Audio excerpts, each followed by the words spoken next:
One of the biggest reasons why the MSU women's soccer team is enjoying its best start in program history is because of its ability to rise to the occasion in big-time moments. The Spartans won their first ever Big Ten title this year and are primed to make a deep run in the NCAA tournament. It's what excites head coach Jeff Hosler the most, and he sat down with our Nick Mantis in a spot where he fell in love with MSU.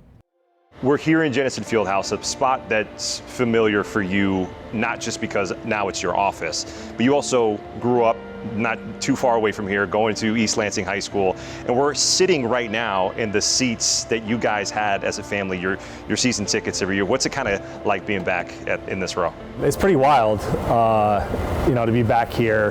We are obviously very fortunate to be able to come to games for me as a young kid, but this is kind of a different vantage point for me, Nick, because facing this way is where the game was happening. At my age, I was typically turned around drawing on the glass blocks back here, and then turning around when I heard the roar of the crowd a lot of the time. So this was something that we came as a family, or I came with my dad, who is really, really important person in my life, someone that he helped foster my love for athletics and the life lessons that it teaches. And basketball is my first love, but obviously that continued through soccer and baseball and other sports throughout my youth days. So be up here is pretty cool. I like this idea. When it comes to actually sitting in the seat that you guys enjoyed watching games in, and now you think about where you are here as head coach of the Big Ten champs, what does it mean to you to kind of have a more of a full circle moment, but also kind of look back on the journey that it's taken to get here? Every day I drive onto campus and pull in the Jenison parking lot, and it takes me back. You walk into Jenison Fieldhouse, particularly here in the arena area, like it just has the same smell it had when they played basketball games here. It really does take you back, and I'm lazy in my old age now, so I take the shortcut from my office through this to get out to the field, but I also do it intentionally because it's a daily reminder of how life can work that way.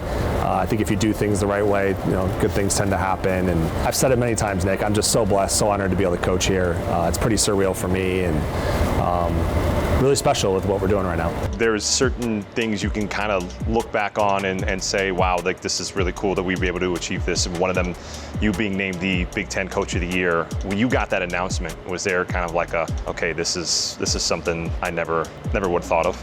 Yeah, I was thrilled for our three players. They got their big awards, their positional player of the year awards in the conference. I think that's incredible. For me to have that recognition in a league with as many elite coaches as we have is really a reflection of our coaching staff and our extended support staff. I'm blessed with what I believe is the best coaching staff in the country. We've got incredible strength conditioning coaches, nutrition. That's all just a reflection of the work they do on a daily basis. So I'm honored to be recognized for it, but certainly recognized. And that's really just a collection of everyone's efforts. Looking into the NCAA tournament, what are things that you couldn't be more excited about when it comes to this team, knowing you were close to having that experience of an NCAA tournament last year? Now you actually do have that on the horizon, and it's just passing every expectation that you thought, okay, this is where we need to be as a program. Well, I think it helps in building the program because missing out, being one of those last four teams on the outside looking in and not making it a year ago, it hurt. We brought everybody together. We watched the selection show to not hear our name called. That's an emotional experience. But for the group that was here in January, they were super grounded. They were hungry. You talk about a spring season last year for all these players. That's the first time because of COVID that they've gone through a full year cycle of fall season, full off season. And so it's long. It takes a lot of stamina. But we kept talking about how it's going to pay off in the future. And now you got a group that's playing November soccer, going to be playing the NCAA tournament, likely hosting a match that has that stamina built up, that knows what it's like to train for 4 months instead of 3. I think when we have that first NCAA tournament game, they're going to be flying around playing with that same type of hunger and desperation.